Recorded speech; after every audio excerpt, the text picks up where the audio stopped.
Welcome to the NBA Coast to Coast podcast brought to you by lineups.com. Nate and Josh here on a Monday with you guys. Got 8 games in the NBA tonight. Going to be taking a look at some best bets here. I'm taking 3 player props, but we've got a bunch of stuff in here for you guys. So make sure to subscribe to the channel, bringing you all the action in one episode moving forward each and every weekday. Let's go ahead and kick it off here with a team that played yesterday in the Clips. And then we've got this 76ers squad with maybe PG coming back today. Yeah, that'll be interesting. I mean, there's a lot of narratives in this game to look at, revenge narratives on both sides, right? With Harden and PG potentially squaring off. I still like the over, even though PG's probably a little more helpful for the defense for the Sixers than we would think. He comes back, hitting a bunch of shots. I don't know how many minutes you project him for, probably 25 or so if he does 20, go. yeah. 20. Yeah. I mean, he's been out quite a while. Oubre is out. So that loses basically the best defender, perimeter defender for the Sixers. Noah Dembona, obviously no Embiid, very little rim protection. The Clips, they're on a back-to-back, and they started this road trip with an overtime game. Like, who didn't play overtime over the weekend? They lost Derrick Jones Jr., their best perimeter defender. Chris Dunn still sort of on a minutes limit, just not being played that much because they're desperate for offense. And that's basically the first trend I looked at here is like, okay, they've given up on this. We refuse to play bogey thing. They're handing the keys to Harden. That's going to equal points, and it's going to sacrifice your defense. It's the response to their 6-game losing streak, and the results have been pretty good to win one and be competitive in one. I mean, to have a 124 offensive rating at Denver and at Boston, definitely impressive. It's an easier matchup here against the Sixers. Those games were down in pace, but I mean, the Clippers might ramp it up a little bit. The 76ers would be more than happy to ramp up the pace because this is a great matchup for Maxey. Talk about narratives on both sides, or just straight up like he's probably going off 29.5 points we got here. I mean, the Clippers are so bad in transition. They're allowing the most points off turnovers, third most transition points.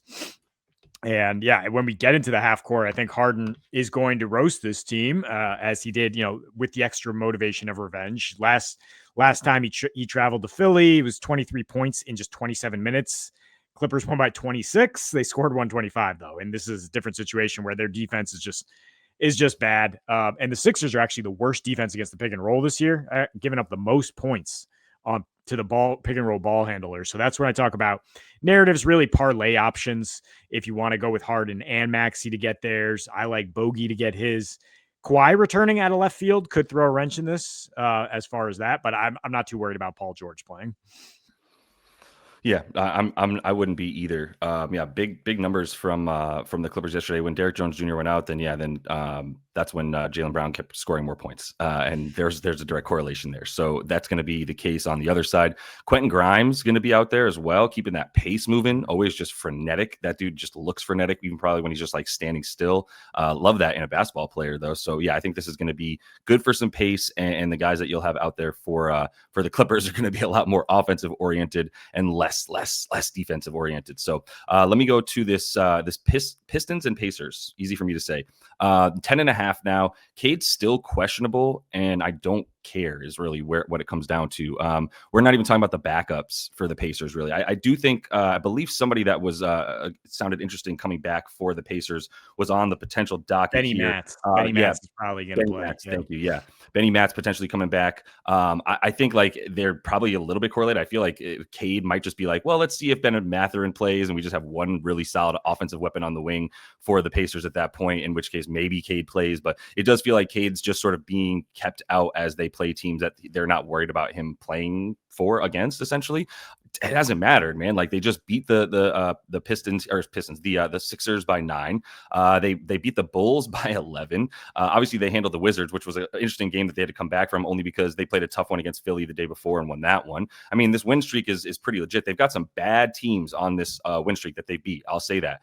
So is this Pacers team. They're probably worse than all of them, right? Even the Wizards at this point, and a nice win over the Grizzlies as well, where they handled them. So I'm looking at this and going like, well, the Pacers like don't look good against anybody. It's not their fault. It's okay. This is actually just how it is now for them. And how it is they're going to play pretty slowly. They've actually picked up the pace, but since Nembhard came back, they did play a little bit more half court defense. So now they're back to sort of like middle of the pack.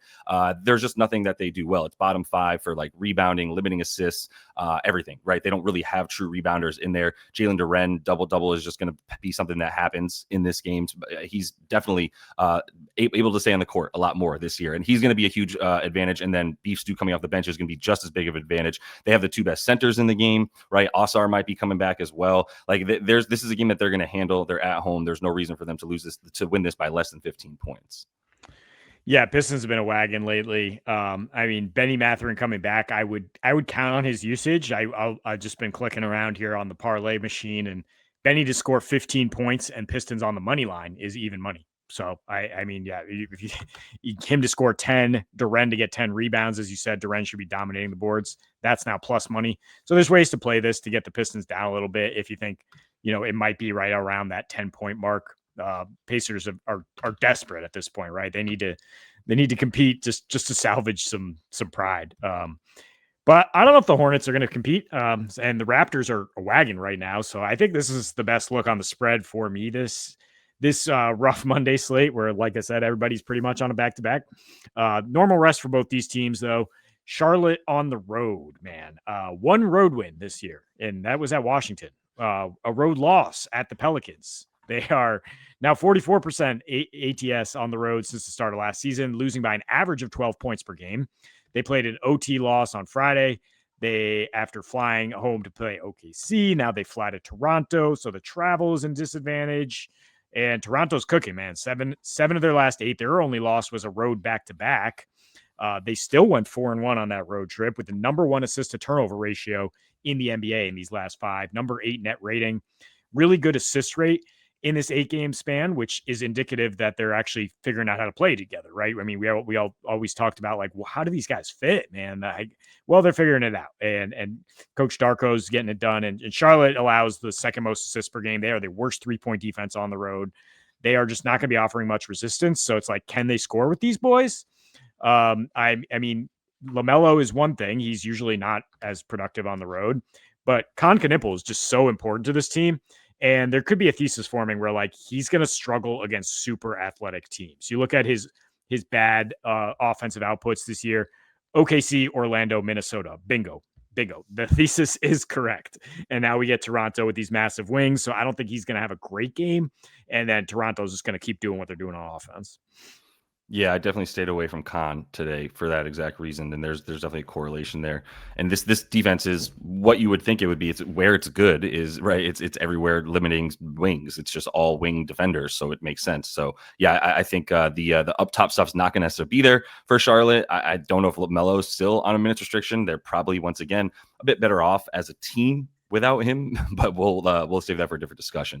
I don't love this slate enough in terms of the sides and totals that I just cheated my way into a third player prop. So I'm starting the player props off a little bit early in the episode with THJ, and this is me reading some tea leaves. So if you want to wait for guys like Julian Strawther, potentially Nikola Jokic to actually get ruled out, you can. But if Jokic gets ruled out, then everybody's stuff just goes up. It's just dispersing 24 points and 13 rebounds and like 12 assists, whatever it is. So everyone's prop lines are going to go up as a result. That's why I'm happy to hit Hardaway Jr. right now with the potential that, like I said, Strawther doesn't play, which is another guy off the bench. You got Christian Brown out for the 6 weeks or so. I believe Cam Johnson is he's still questionable as well. And even when he's played over the course of the last 4 games, he has averaged 21 minutes per game. So I think that they're going to be looking for another scorer off the bench. And that's who this dude is. And I would have liked to go to Strawther, but there's a reason that THJ is all the way up at 13.5. He had a great game against Minnesota. And I don't want to use his 8 shots and 5 for 6 from 3 in that game to be like, see how good he is. But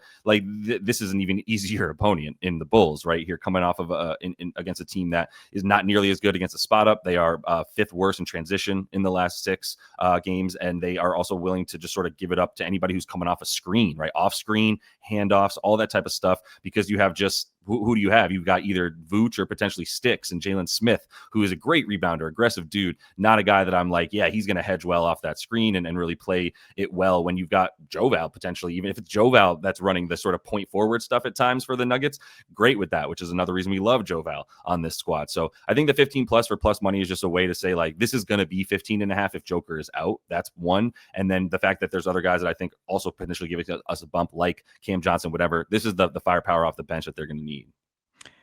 Yeah, I mean, technically, you make this a best bet by saying money line with the Nuggets. That adds about 5 cents to your bet, so not really that helpful.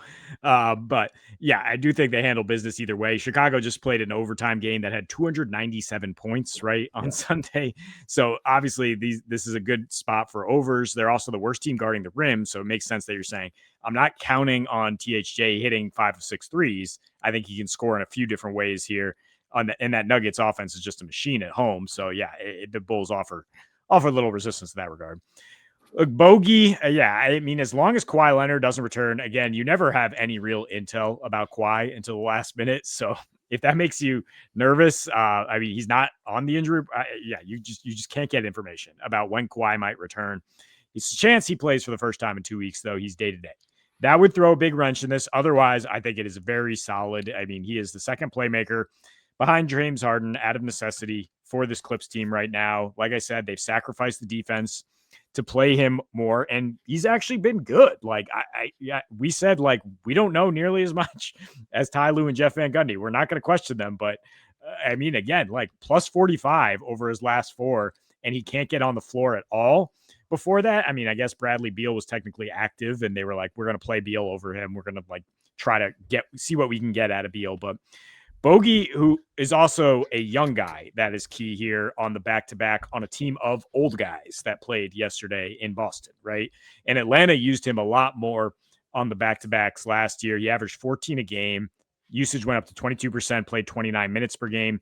That's like 3 more points per game than a normal rest. So that, like you see the whole descending order all the way down to 3+ days rest where he barely played. So yeah, they're clearly going to let him spin here. I mean, he's already third in minutes per game in these last two, second in drive, second in potential assists as well, and has a lot of unrealized rebound chances. So if you do want to add, if you get a good price here for the PRA, I don't hate that. I mean, we're really just chasing the minutes here, which should be about 35 plus given the Clipper situation. Yeah, that would be my guess. And like, Ty Lue doesn't like John Collins. I think we can just make that as assertion at this point that dude's not getting into the 30s very often. He's at one game, I believe, this season with the 30s, even since he's been in the starting lineup. So again, this is kind of like your only dude off the bench that scores at this point, especially once you've got more guys now, less guys, I should say, with Derrick Jones Jr. out for a bit overall. So the rotation's obviously a little bit tighter in general, and he's a part of it. So yeah, I'm with that. The other one I like that's going to be a starter and going up in a matchup that I don't really know what's totally going to happen in this Milwaukee-Cleveland game. I think the 6.5 is indicative of the fact that Cleveland has had trouble blowing like decent teams out and whatever you want to call the Grizzlies without Ja Morant in that game the other day on Saturday, whatever, right? But AJ Green's going up against the second worst spot up defense in the league now. And this opened at 8.5. That was just a gold mine, but there was no way that was staying at 8.5. You've got to get it over 9 for the books here because 3 threes was still plus money for him. It just didn't make sense the way they had it lined and people attacked it early. It's also how you get limited people, so just keep that in mind. But for AJ Green in this one, like he's been taking the shots. He's going to be in the high 20s, right, low 30s. There's no one that we don't know about missing, but Taurean Prince isn't coming back this season, right? He's done and shutting it down. So since that time, like there have been at least a couple extra minutes for a guy like AJ Green, who says starting with Gary Trent. I don't mind Trent as well. It just looks like a lot of times that is the guy that teams focus on, and that AJ Green's shots stay a little bit more consistent with the focal point of the defense as far as shooting goes, being Gary Trent. And you get him in the corners as well. 40% of AJ Green's points are coming from corner threes. The other 53%, guess where that's from? Above the break threes. But the corner stuff here is huge because that's another indication. Once again, Gary Trent not scoring nearly as many points down that far into the corner, playing a little bit more up top. They trust him with the ball in his hands as well. But yeah, I think the AJ Green number here, if you like the 2.5 threes, I'm sure it's not as good as it was when it opened at like plus 120, but I'd still take that at like flat, like minus 110, 115 or so. Yeah, I mean, he's like a 40% knockdown shooter. No qualms with that. Cavs can't really defend the 3-point line. And with Garland and Tyson out on the other side, it's going to be easier for him to survive on defense, right? Yeah. I would definitely lean towards Bucks. The only real theory I have is they seem to be an oscillating team that just wins every time after they lose. Yeah. They haven't won or lost consecutive games since October 30th when Giannis sat and they surprised the Warriors. Right. And they're 4-2 ATS as underdogs. So I was leaning that way at the +7 if it does get that high. I think Giannis is gonna keep them in this one. Yep. And that means open shots for AJ Green when Giannis starts dominating. Yep. Let's go back to it, man. Josh Hart, we're only up 3 PRA from his fantastic Friday night where he did almost have the exact 10-10-10 game that Josh just threw out there. Like, we might see that. That's what he had down to the last like few minutes, and then gets a couple more stats. But now we know OG's out for a while. We know Brunson's out for a while. So I think Mike Brown maybe he starts Hart. Maybe he's just asking him, look, how much do you have at this point? Like, are you fully back? Are you like, we're not going to play you till you grind into dust like Tibbs, but maybe we can give you 36 plus minutes. And his per 36 numbers are definitely going to be pretty high especially in a pace game, which is exactly what we talked about on Friday with the Heat. This total once again creeping up to 243.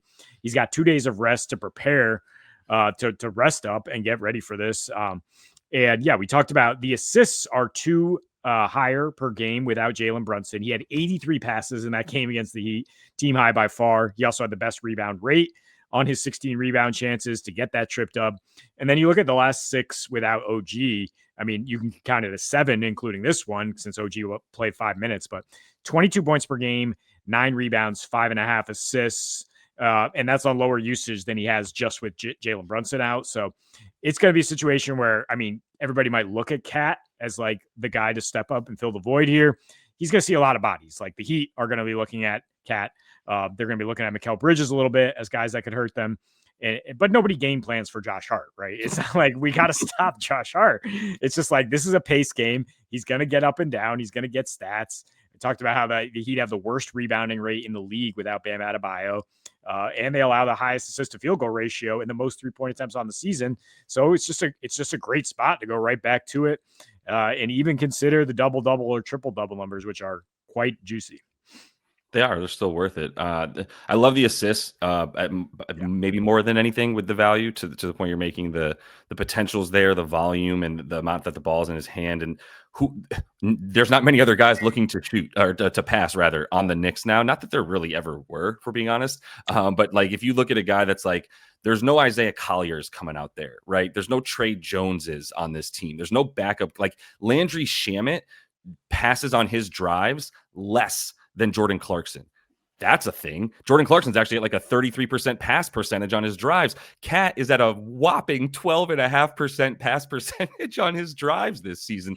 And in the last 3, it's actually 18%, but in the last 3, it's been 12 because Brunson's not around. So he doesn't have to worry about passing at all. So yeah, this team is like very, very good in isolation, and they love getting into transition when they can, especially without Brunson, who is a bit more of a half court player. But this is the dude looking to pass and like set you up, man. There's nobody else I'd really be looking at for the dimes. And I would say you can try to game plan against Josh Hart, but like, you can't really game plan for someone who's just on every part of the court. He touches every part of the floor at some point in the game because he's just everywhere, wherever you need him to be, playing that free safety stuff. But Musa, here's my thing with Musa and the rebounds, right? Like, Kalkbrenner's game time decision, and I've been dealing with this now for the last like 4 games because I love Musa Diabate's rebounds because he is averaging a rebound chance per minute when he does not start. And that's the key here. So when he does not start, he's at about 24, 25 minutes. And he's still at about 23 rebound chances per game in those games, right? Then you look at the games that he starts, he gets more minutes, but he gets fewer rebound chances, which also makes sense. He's going up against better competition. There's better guys on the floor in the starting lineup. So it's harder to rebound when you're going up against Giannis as opposed to going up against even like Bobby Portis, right? So I do think Musa is going to be good either way because Kalkbrenner's another game time decision. And since I've now learned in the last 4 games, it doesn't matter if Kalkbrenner's out there. He's going to be better against bad competition and just get more volume and minutes anyway against good competition if he's starting. So I'm not worried about the Kalkbrenner thing. And then if you look at the matchup in general, like if he's not starting, he's going up against Sandro Mamukelashvili. Love Sandro. Not a good rebounder. Very good offensive player for like a small ball center. Not a good rebounder. This is going to be a dude who's just going to gobble up boards in that sense. So love the 8.5. Never know what to do with the points unless he's starting and getting the volume to potentially get the shots up because he's not going to get more than like 6 or 7, right? If he plays 30 minutes. So don't know about the points in the double-double, but would rather just keep like laddering rebounds and alting that instead of taking the points as well. Yeah, maybe it correlates with the Raptors covering here. And, you know, the Hornets starters not playing as much. And you actually then want somebody coming off the bench to play in garbage time. Yeah, against, like you said, a pretty flat-footed offensive-minded center instead of banging bodies with Pirtle as a starter.